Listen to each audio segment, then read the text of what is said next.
I'm at the Mohegan Sun,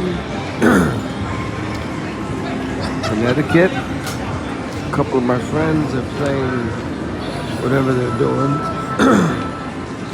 So I'm taking a walk. Check out the Connecticut Boxing Hall of Fame. If you've never been here, some good names, some cool stuff. Definitely one of the nicest casinos in the world. One of the nicest ones I've been in. Lots of big music acts come here. Used to have big fights. And now we're at the Hall of Fame. So if you come to the Mohegan Sun, go to the right next to Jersey Mike's. That's where the Hall of Fame is. So this is it. They have this video that goes and it's a constant reel. It plays constantly, 24 hours a day. Shows all the inductees, highlights and pictures, different things like that.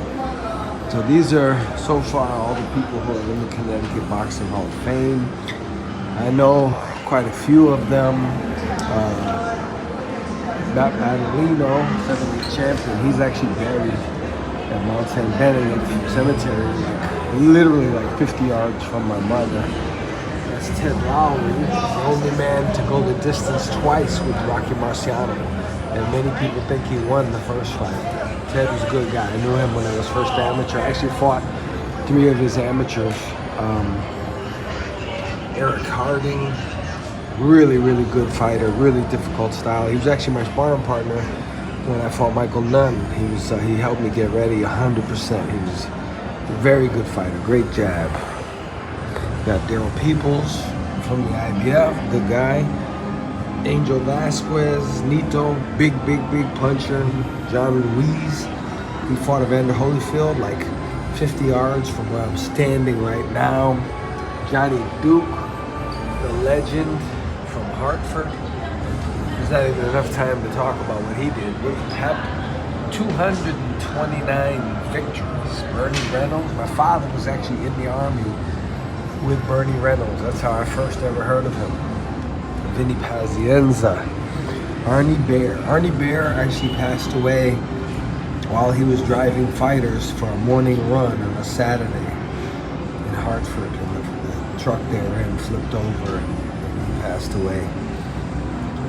Ryan Clark is actually the guy who started out training Chad Dawson when Chad was 11 years old. That's his trainer right there. Billy Taylor, old school college coach from Central Connecticut. Got Marlon Starling, Magic Man, 2-time welterweight champion. He absolutely should be in the Hall of Fame. Bill Gore, trainer of Willie Pep, is in.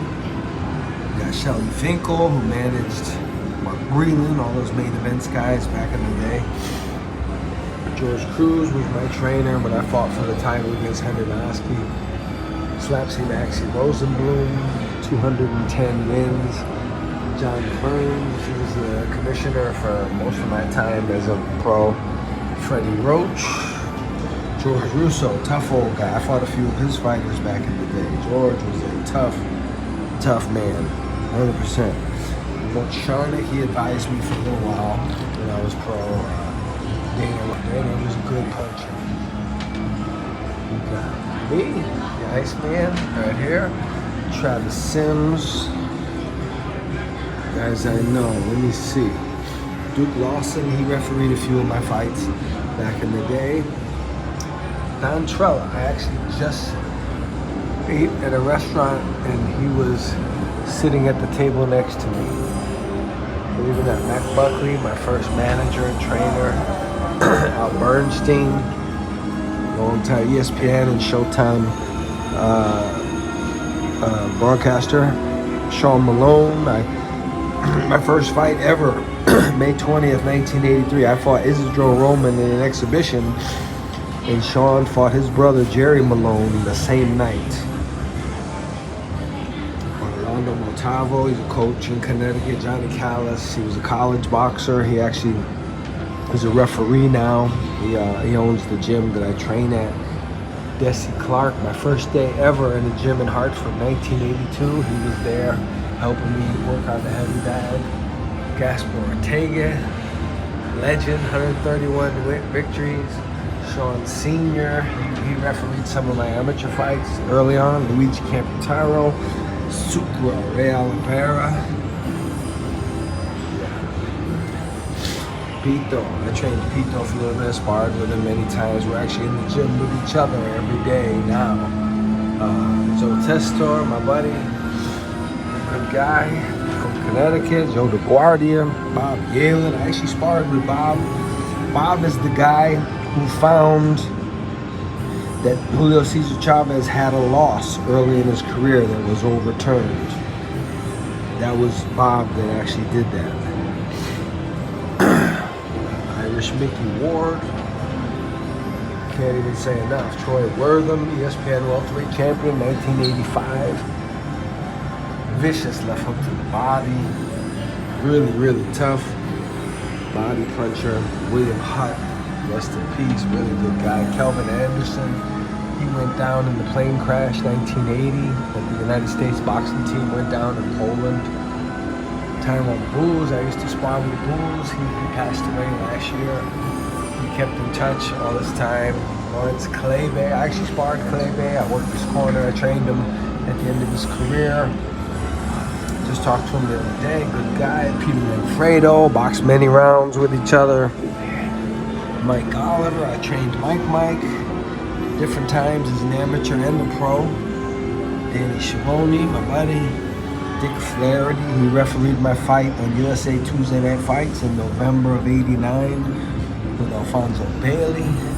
Mike Ortega, referee, he's actually the son of Gaspar Ortega. Feldman is a judge. Lou Bogash, we have. This is my third pro fight. I fought John Wilkinson at the Hartford Civic Center, 1988. We got a fight of the year. There it is, man. Look at that. Gaddy and Ward, signed by both of them. I fought Tony Thornton with the Blue Horizon. There's Marlon Starling. They have a lot of stuff for Marlins. And Gaspar Ortega. Marlon has his robe and his trunks, his gloves, pictures, programs, cards, tickets. Good stuff. There's Duke. Johnny Duke. Bellevue Square, Hartford, Connecticut. There's Moochie, Marlon Starling, welterweight champion. There's him and breathing. I mean, Mark was a huge favorite. I couldn't believe Mark lost. You know, but Moochie just was in great shape. He took it to him. He was aggressive. One of Moochie's early fights, 1980. Willie Pep's heavy bag right here.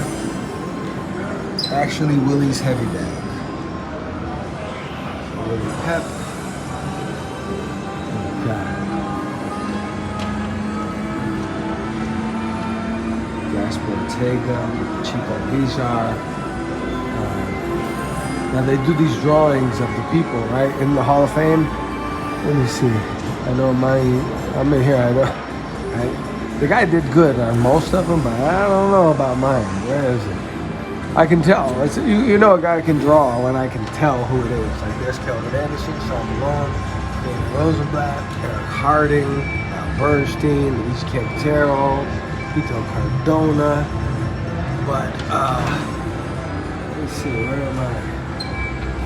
I know I'm on here. I saw it last time. I don't know.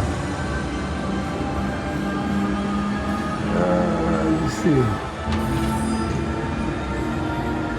Mort Sharnick, Lou DiBella, John Ruiz, William Hutt, Mike Ortega, Brian Clark, Don Trella, Angel Vasquez, Marlon Starling, Johnny Duke.